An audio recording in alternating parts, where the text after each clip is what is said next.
अब बात करते हैं राजस्थान की राजनीति के एक ऐसे किरदार की जिसकी तेजी से बढ़ती है चमक ने सबका ध्यान अपनी ओर खींचा है। महज 26 साल के युवा प्रताक्षी की चर्चा न सिर्फ राजस्थान बल्कि देश भर में हो रही है। पाकिस्तान की सीमा से सटी देश की दूसरी सबसे बड़ी लोकसभा सीट से इस युवा ने निर्दलीय ताल ठोककर न सिर्फ मुकाबले को त्रिकोणीय बना दिया बल्कि जमीन से लेकर आसमान तक किए गए उनके प्रचार और उसमें उमड़े जन सैलाब ने सियासत के बड़े बड़े सूरमा को हैरान कर दिया। ये किरदार हैं दौरों की धरती का एक रणबांकुरा रविंदर सिंह भाटी। महज 26 साल का युवा नेता जब सड़कों पर निकलता तो देखने और सुनने के लिए लोगों का हुजूम उमड़ जाता। चुनाव प्रचार भी ऐसा कि हेलीकॉप्टर से लेकर लग्जरी 4 व्हीलर गाड़ियों का पूरा काफिला साथ चलता। जहां हेलीकॉप्टर लैंड होता समर्थकों का भीड़ पहले से इंतज़ार कर रही होती है। फिर 50 से ज़्यादा लग्जरी गाड़ी से काफिला निकलता और गांव और ढाणी में जाकर चुनाव प्रचार होता। यह है रविंदर सिंह भाटी। महज 26 साल के युवा और रविंदर सिंह भाटी राजस्थान की बड़ी बाड़मेर और जैसलमेर बालोतरा लोकसभा सीट से निर्दलीय प्रत्याशी है।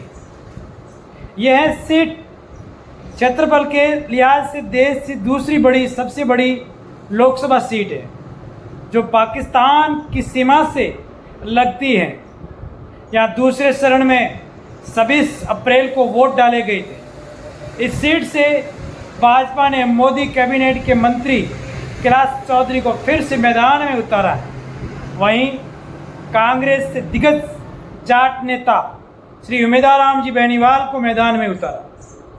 बाड़मेर लोकसभा सीट पर निर्दलीय चुनावी ताल ठोककर रविंदर सिंह भाटी ने मोदी सरकार के मंत्री कैलाश चौधरी को सीधे तौर पर चुनौती दे दी। नामांकन के दौरान भाटी को सुनने और देखने के लिए लोगों का जन सैलाब सड़कों पर उतर गया।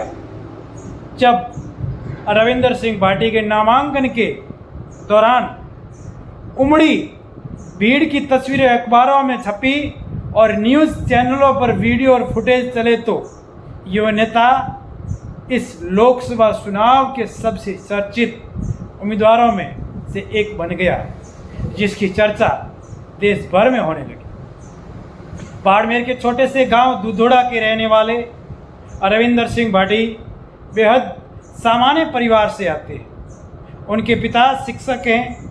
भाटी के परिवार का राजनीतिक से दूर दूर तक कोई नाता नहीं रहा। जहां जय नारायण विश्वविद्यालय यूनिवर्सिटी में वकालत की पढ़ाई के दौरान रविंदर सिंह भाटी एबीवीपी से जुड़े।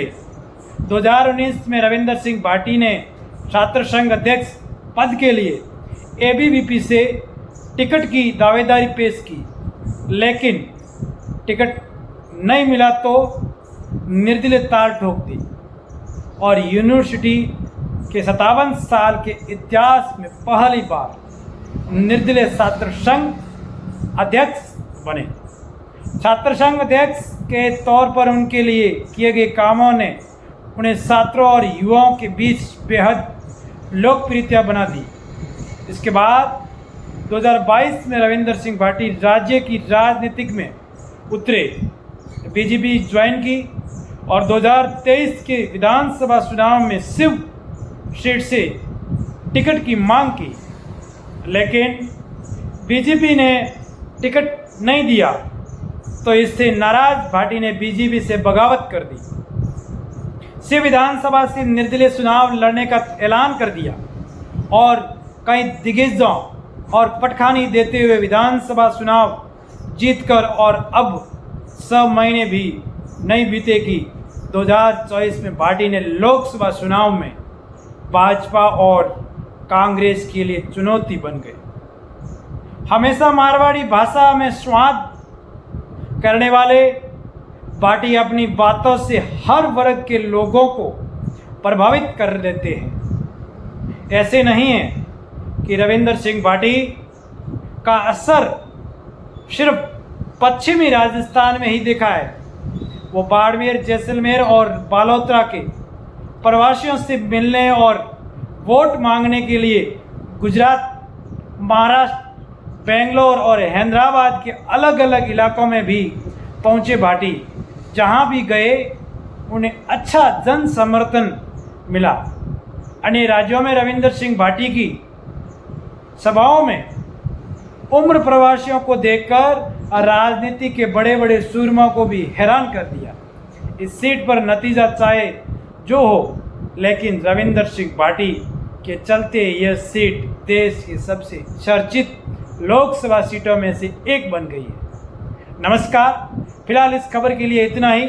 बने रहे मालानी की आवाज़ न्यूज़ चैनल से। अभी तक चैनल को सब्सक्राइब नहीं किया है तो जरूर करें। नमस्कार।